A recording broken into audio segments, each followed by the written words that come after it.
All right, what's up? It's the Hood Humanitarian. Right now, if you're looking at this, make sure you take out some time to subscribe, like the videos, share it with somebody else. I actually been having technical difficulties all day. I've been trying to record this video for a little minute now. Been trying to set up my mic. You see my mic stand right here. You might not see it. I don't even know if the camera's set up right now. But today, if you looked at the title, it is called Why I Stopped Playing College Basketball. So we'll get started with that.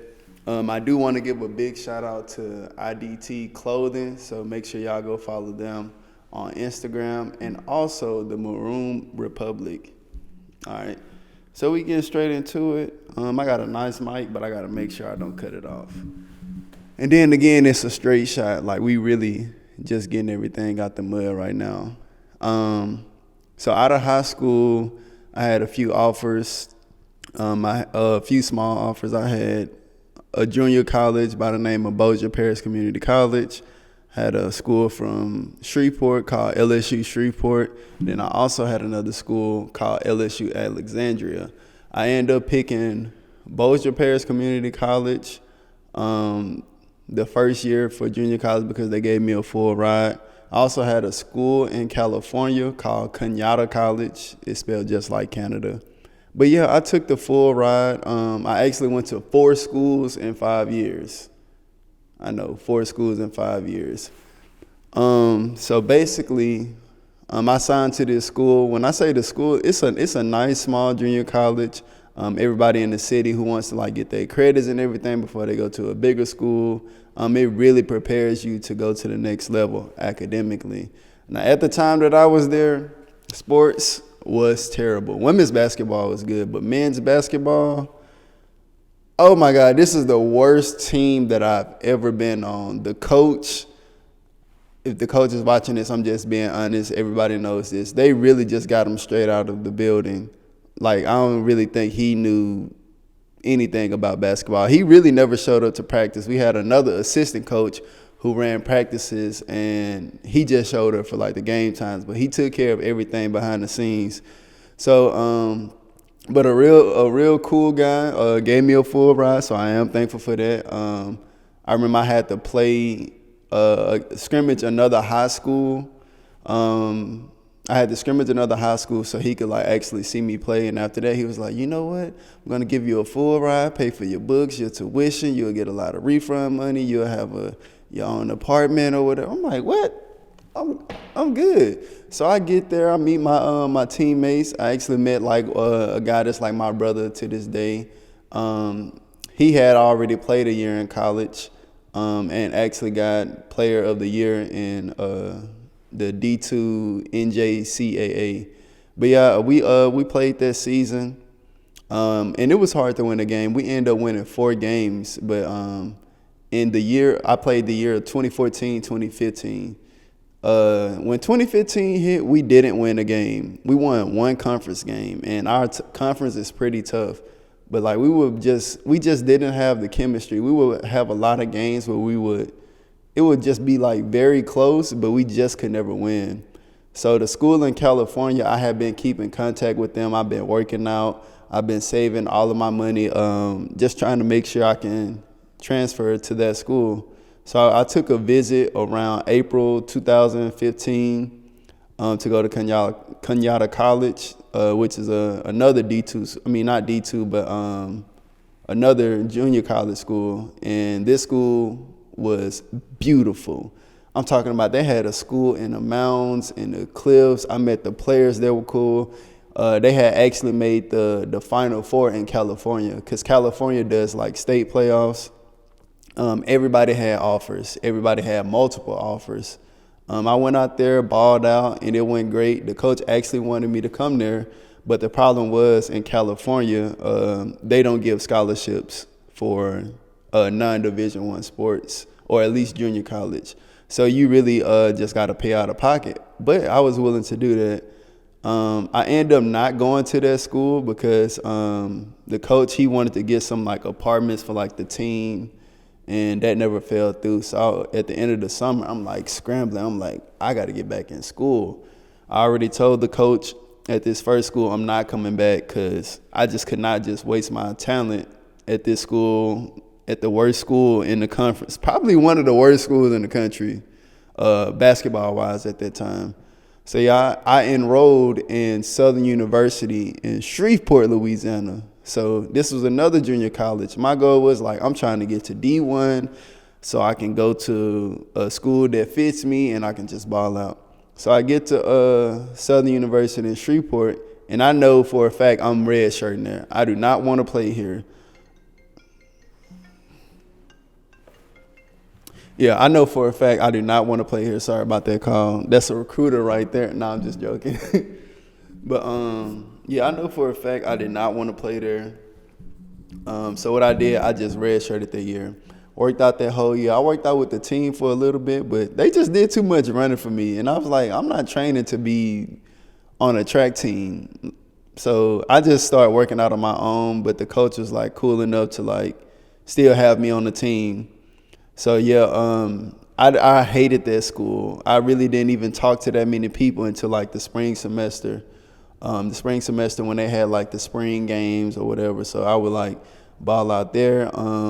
So I had emailed every single junior college in the country just about, and I was just sending them like little highlights and stuff that I had, like, hey, I would love to come visit your school to try out, just take a look at me. I'll pay for everything, my own expenses to get there, to travel, yada, yada, yada, all of this stuff. I did get a few responses, but at the end of the day, I really didn't have too many. I probably had like 3 or 4, and they really weren't schools that I wanted to get to. And then I was like struggling that year. That year was hard for me with no scholarship because I'm used to being on full scholarship. So I always kept in contact with the coach at LSUS and LSUA.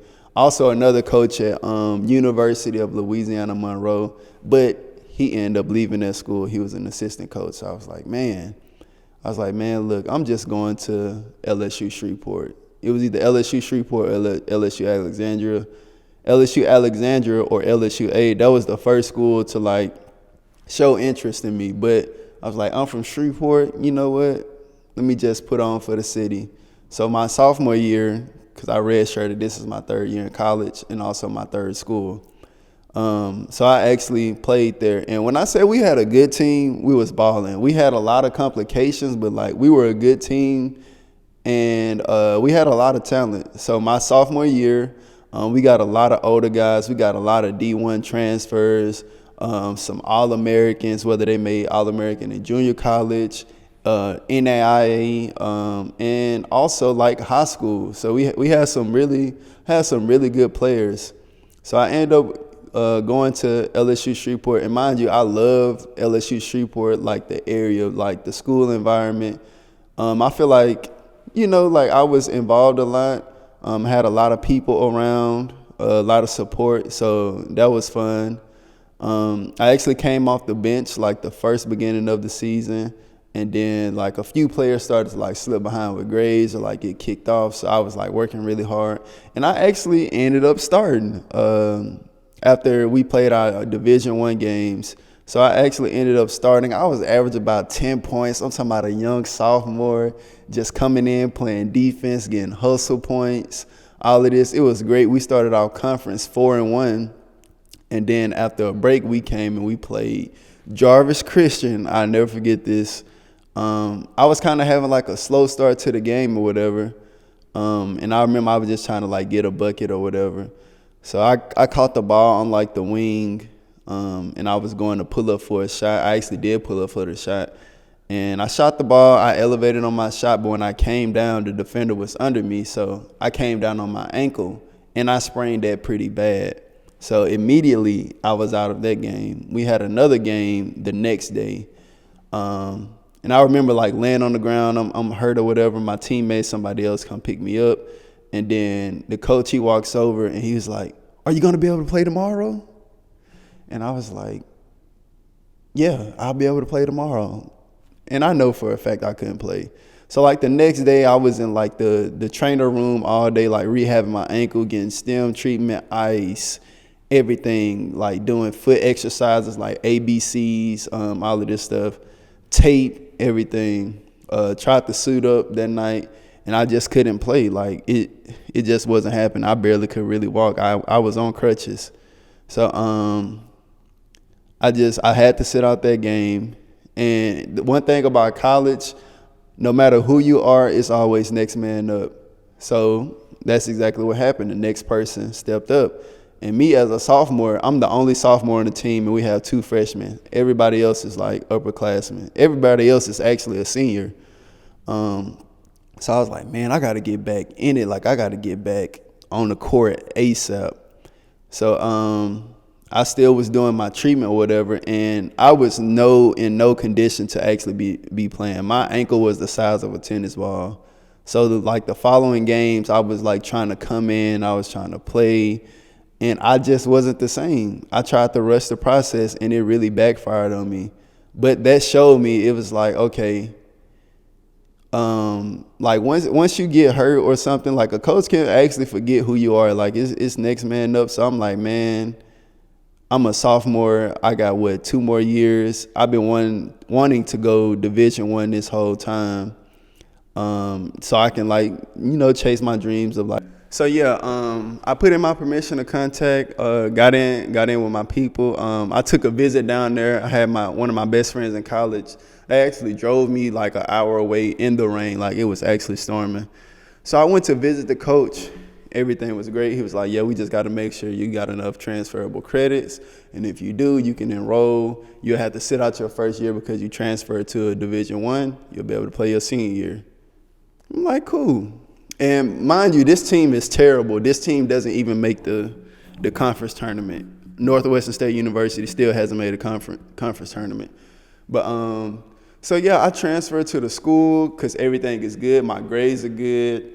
My first semester, I actually get like an associate's degree. I had to change my major to social science, a general study. It was general studies concentrated in social science, so I could like actually play. But it was actually a decent degree. So the first week at Northwestern State University, mind you, this is the fourth and last school. The first week goes by, it's going good. I'm going to classes, everything, and then the coach called me into the office, and we basically have like a long debate about this right here, my hair. And I got my point across or whatever. He was like, you know what, man, it's cool. Like, you know what, just relax. We won't really tell anybody about this. You know what, it'll be okay.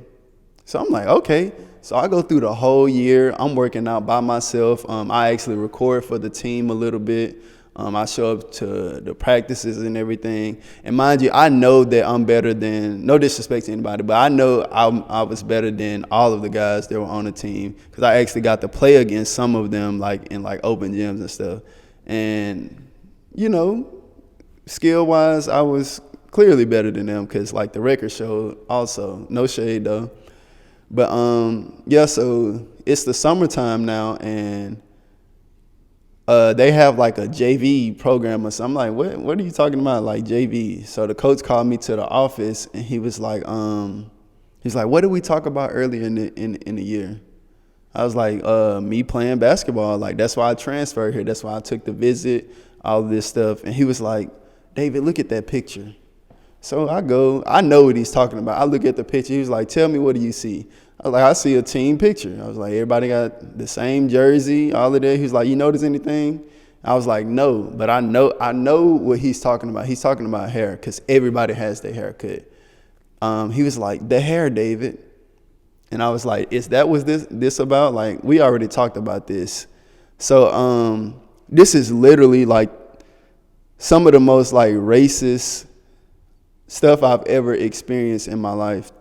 So I told him, I said, yeah, like my hair, I can't help the way my hair grows. Like I don't believe in cutting my hair. I actually believe in having my hair, and culturally, that's just something that I have to keep. Like that's just what it is. And I'm like, what's the reason for me to cut my hair?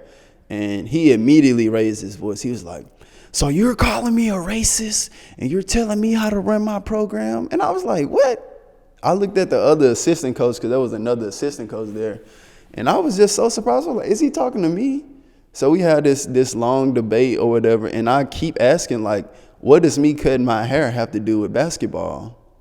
And then he's talking about like in 35 years he's been coaching, like he never had a player like or like anybody just stand up to him. He was like, he had Muslim kids come in here and like they cut their hair, and he was like, what am I supposed to tell my this Muslim kid, or what am I supposed to tell them? I said, that's a problem that you have.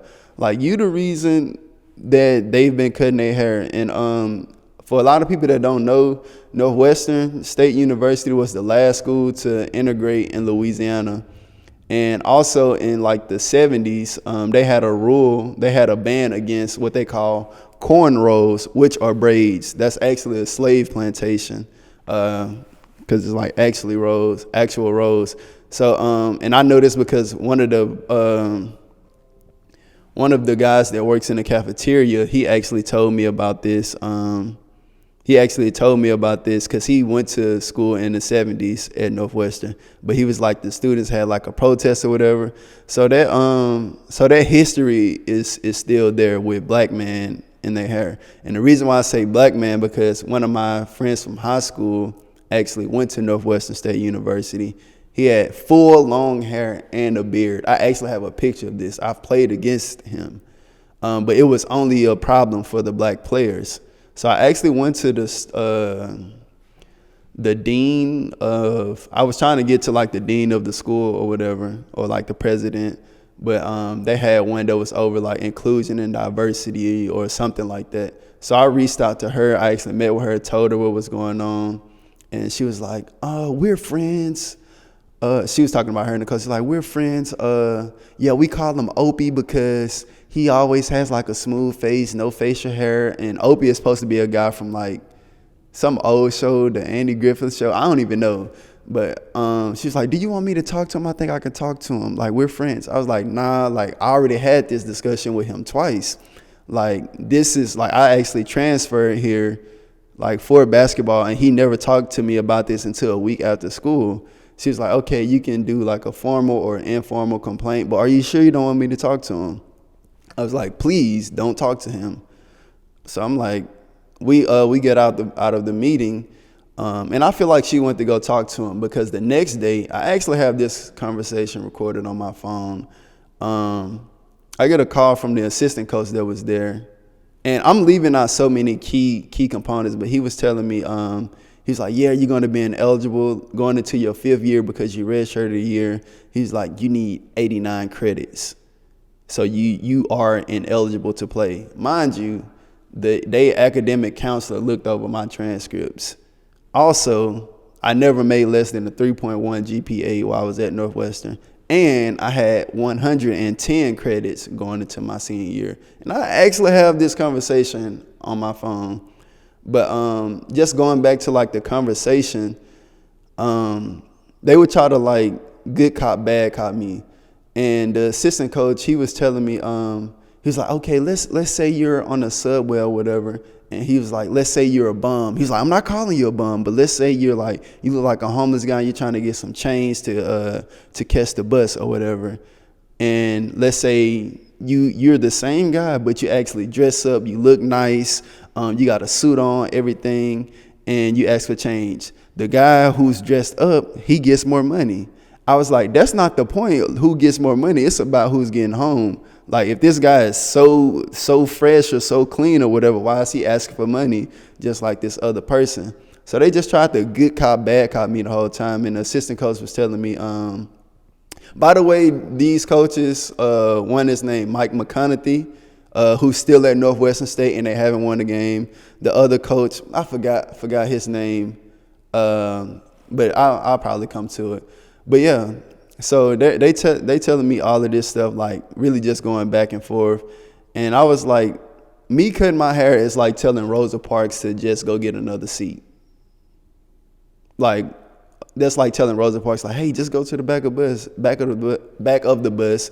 We all going the same place." And they telling me, "Hey, just cut your hair. It'll grow back." Why am I cutting my hair? You still haven't given me a reason. Is it unprofessional? is it a hazard on the court or something? Like I've never heard of this. He never gave me a reason behind it. And only thing I could think of, because he's the one who said, "You're calling me a racist. You're telling me how to run my program." He kept saying this. I'm like, no, I'm not calling you this. It must be some type of guilty conscience. And he was talking about one of his players, which is like one of the best players in that school. He actually led the country in scoring. He was like, he comes here with this twist or his locks, and I tell him make sure he takes it down or whatever. And then he was like, all right, coach. He was like, if he can do it, you should be able to do it. I was like, bro, we're not the same people. I don't believe in that. Like, if somebody actually wants to cut their hair, they can do that. But I'm just saying, me, my culture, my beliefs, like, I'm just not doing it. Now, if I wanted to cut my hair right now, that's cool. But he couldn't give me a reason behind it. So I had that whole conversation, and in the midst of this conversation, I'm like, bruh, I know I'm not about to play basketball, because everything that I stand for, I believe in. If I was like to cut my hair right here, like, I would be a hypocrite to everything that I talk about. So what I did was, like, I just went through the conversation. I was just hearing like so much stuff. He was talking about like Martin Luther King, he fought for all people. And I'm like, what? Like, that doesn't even make sense. And a lot of people try to use Martin Luther King against us because of like the whole working together and stuff. But people really don't want to work with us. They want us to adjust to their lifestyle, and they don't want to accept our culture. So that's the biggest thing. It's like, as black athletes, whether it's football or basketball, we make the most money for these coaches.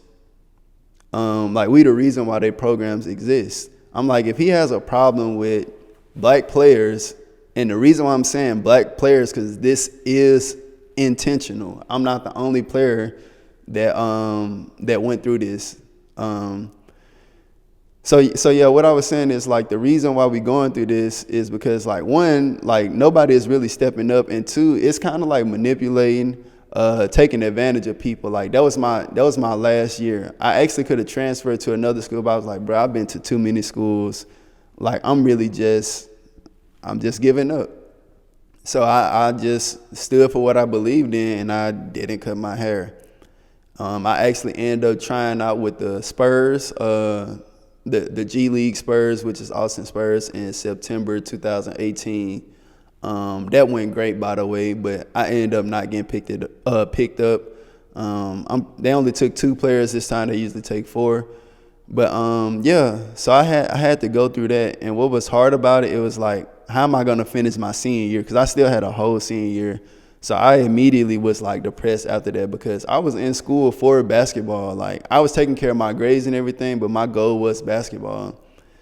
And I really had to do some digging and find out who I was. Like, I was so depressed. I ended up actually playing like intramural basketball just for fun or whatever, but it was tough because people were asking like, David, you supposed to be playing this year. Why you not playing? And I really don't want to have a conversation with them, because what's tough about this is, like, you will have your own people that look just like you asking, why you just didn't cut your hair? And then you got some other people that are like, oh yeah, man, that's messed up that they did that. But it was more of like my own people asking me, why you just didn't cut your hair? Like, why you just didn't cut your hair? It's like, bro, that's not the whole point of this. It's actually not about hair. It's not about hair. Like, this situation is bigger than that, and I want people to, like, look past that. So I had to deal with that. I would try to not to, like, really talk to anybody about it, because it's something that actually, like, hurt me. That situation really did hurt me, because I put a lot into it, and then I actually know how good of a player I was. Not even just good of a player, like, how good of a teammate I was, how good of a friend I am, like. You know, that's an experience that I missed out on. So that's how I actually ended up stopped playing college basketball. And, like, looking back, I was like, man, I should have played at a HBCU. Like, and that's what this coming to. That's what this is coming to. Like, I want all black players, like, we should start going to our own schools. I actually reached out to Clark Atlanta, like, before I went to Northwestern. It was out of Northwestern and Clark Atlanta, but Clark Atlanta never responded. But I wish I would have got informed about HBCU schools. I didn't know what an HBCU was until I went to Southern University in Shreveport. I went to a predominantly white high school. So the colleges that did come, they were like Baylor, Louisiana Tech, LSU, ULM, ULL, like, a bunch of PWIs. So like if any athlete is watching this, man, talk to somebody on the team who's been there for a while. Like, don't talk to the star player because they have a different experience. Talk to somebody who's been on that team for a while and they know what's going on in their program. Also talk to like former players. And also, we live in a day where like you gotta figure out like what type of social awareness that these coaches and everything has, because you'll go out and you'll play for these coaches or whatever, but you never know their views. You never know their views on anything. All right, so make sure you know what coaches you're dealing with, because that really can affect how your college career turns out. And unfortunately, that's how my college basketball experience ended. That's how my actual basketball experience ended. Man, research HBCUs. HBCUs, man, you'll get an experience like no other. I'm actually going to grad school at an HBCU. Mandatory. Once I go to grad school, it will be an HBCU. But like the culture, the support, the networking, being around other black people that want to see you succeed, like just networking with people that look like you. You're not a minority. You don't have to worry about struggling or like facing something like racism against your skin tone, your hair, the way you walk, the way you talk, like everything is just accepted, and you do get to evolve as a person. Like I've just seen it with other people. I wish I just would have knew about it earlier, and I wish I could have actually just represented for black people, like black African American people. So if you are watching this, there is a movement or a trendy thing about the top athletes going to HBCUs. Well, we've had actual black players been going to HBCUs the whole time. Just because they're not the top player, that doesn't mean like nobody's going. So if you like a small recruit or you trying to get to a school, man, reach out to the HBCUs, man. Go put on for the HBCUs. We got to start building our own communities. And at the end of the day, make sure you just get your education, because that's what college is for. You are there to learn first, and then if you just pick up sports or whatever, that's also good. But research your coaches. Ask around about your coaches. Like, you have those conversations when you go on a visit. Ask them what they feel about Black Lives Matter. Ask them what they feel about school to prison pipeline, George Floyd. Like, just bring up these topics. If you're in the LGBT community, ask how your coach feels about that. That might be something. But yeah, I'm glad I got to share my story with you guys. If you're still watching, make sure you subscribe, share this video, like. I really appreciate you guys for tuning in. All my athletes, all my black athletes, man, look into a HBCU. I'll say it one more time. Look into an HBCU. Yeah. But that's what I have. Thank y'all for tuning in. I'm the Hood Humanitarian, and I'm out.